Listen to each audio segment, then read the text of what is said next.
এই 31 দফা যে কর্মসূচি সেটা বাস্তবায়ন করার জন্য যে সকল সংগ্রামী ছাত্র জনতা এবং পেশাজীবী সহ সর্বস্তরের জনতা যারা দীর্ঘ 17 বছর এদেশের গণতন্ত্রের জন্য আন্দোলন সংগ্রাম করেছে, তো আমি মঞ্চে উপবিষ্ট নেতাদের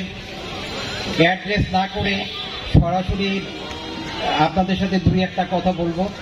আমি নিজেকে সৌভাগ্য মনে করতেছি এই কারণে 17 বছর পরে বরিশালের মাটিতে একটা গণতান্ত্রিক সমাবেশে দাঁড়াতে পেরে, কারণ আমি ছাত্রদল করেছি বরিশাল কলেজ, পলিটেকনিক কলেজ, এবার তৎকালীন সময় আমাদের সাবেক রাষ্ট্রপতি মরহুম রহমান বিশ্বাস, অধ্যক্ষ ইউনূস খান, ভোলার মোশারেফ হোসেন শাহজাহান সহ আমাদের সরভাই রশিদ খান সহ অসংখ্য নেতা ছিল যারা